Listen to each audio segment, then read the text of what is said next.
Sa araw nga pala ito mga kasakay, kahit madaling araw pa, 2 hours na lang yung tulog ko pero kailangan gumising na kasi yung pupuntahan natin ay malayo-layo pa. At ngayon nga, syempre bago tayo pumunta doon, binilang muna natin yung pera kung kasya pa ba kasi ipupulipid na nga po pala natin ngayon yung itik na binili ko. Kasi tapos naman po yung kulungan nila kaya ngayon pupunta na po tayo doon para kunin sila. At sakto nga ang pagliwanag talaga, yan dito na ako sa San Roque, San Miguel, Surigao del Sur at dumiretso na nga ako doon sa pinaglagyan ng itik. At pagkarating ko nga dito pinakain na nga pala sila ni Sir ng agahan kasi maya magsisimula na po kami sa pagbibilang isa-isa at bago nga yan kumain muna kami ng agahan at pagkarating nga ng driver na magmamaniho ng truck na pagsasakyan neto agad na nga namin kinarga ang layer ng mga itik para di sila magsiksikan kasi talagang may karamihan at malayo-layo din kasi talaga yung pupuntahan.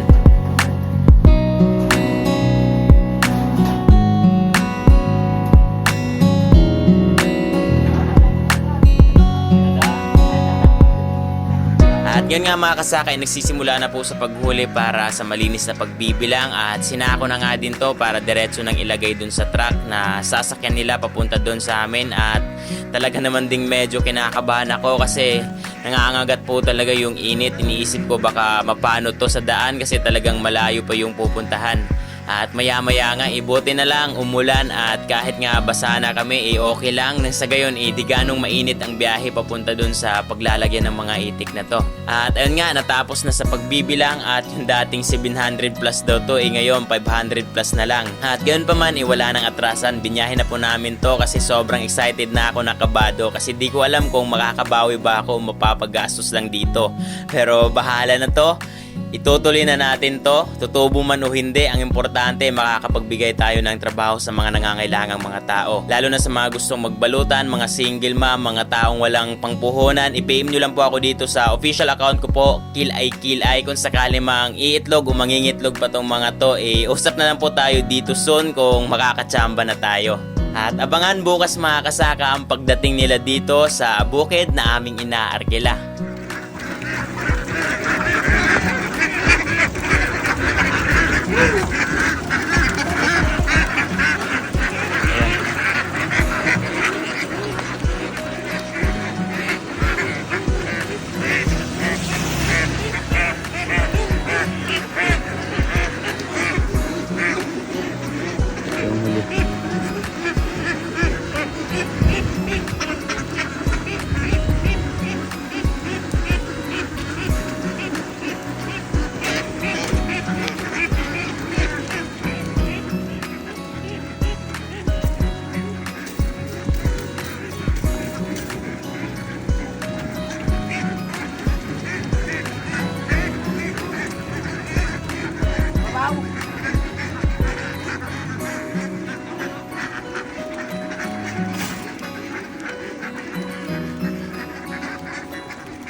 Buti na lang talaga umulan kasi kanina sobrang init na. Nasa alas 10 na kasi ngayon. Buti na lang talaga umulan kahit paano para di sila ganong mainitan sa biyahe kasi mga nasa mahigit 1 oras po yung biyahe papunta doon sa paglalagyan ko talaga nito. So doon na kami magbabayaran, doon na natin ito i-fulipid sa bahay. Enjoyin lang ang kahirapan, huwag kang panghinaan. Darating at darating din tayo sa ating